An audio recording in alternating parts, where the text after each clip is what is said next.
Sudahkah tindakan positif, konstruktif yang mampu memberikan kemaslahatan dan kemanfaatan di tengah umat?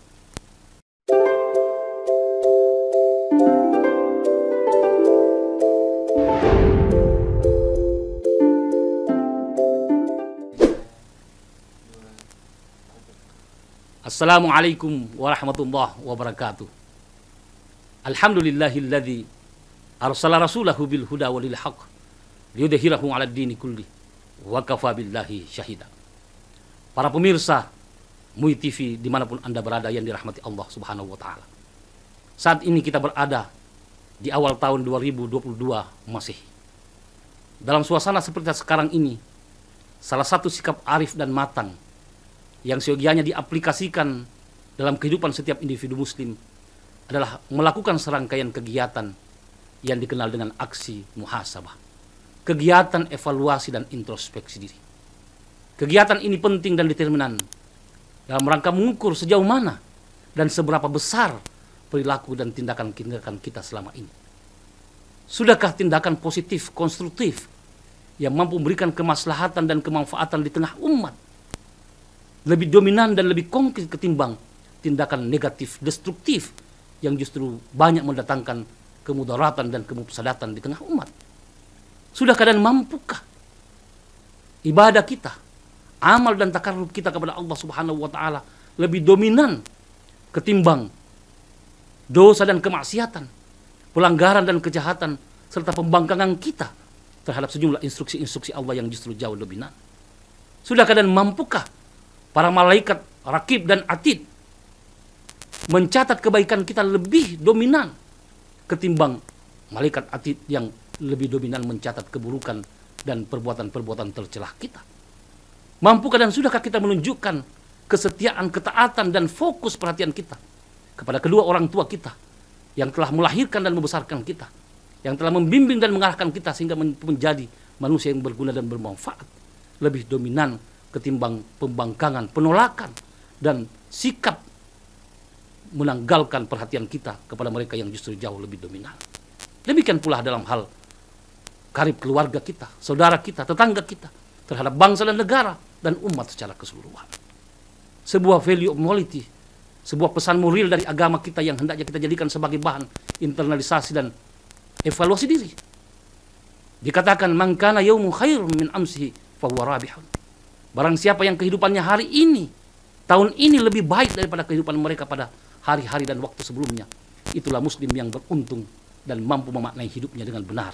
Itulah muslim yang arif. Wa man kana yaumuhu mithla amsihi fahuwa maghbun.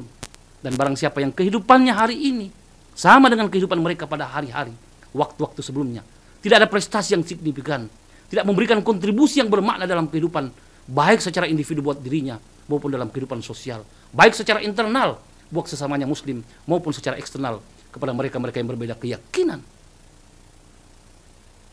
Faman kana yaumuhu syarra min amsi fahuwa mal'un. Tetapi barang siapa yang kehidupannya hari ini lebih buruk, lebih jelek daripada kehidupan mereka pada hari-hari dan waktu sebelumnya, fahuwa mal'un, itulah manusia yang terkutuk dan terlaknat. Statement ini, pernyataan ini secara implisit mengisyaratkan kepada kita dan kita dapat mengambil suatu konklusi bahwa sesungguhnya Islam itu adalah agama yang dinamis, agama yang progresif, agama yang memotivasi dan mendorong umatnya untuk terus berkreasi dan melakukan inovasi.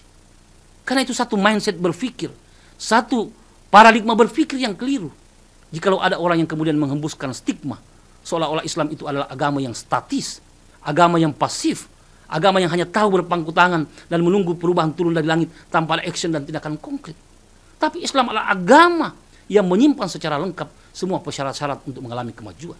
Dan ini tidak hanya diakui oleh pakar-pakar muslim, tapi juga diakui oleh pakar-pakar non-muslim dan orientalis yang bersikap fair dan objektif.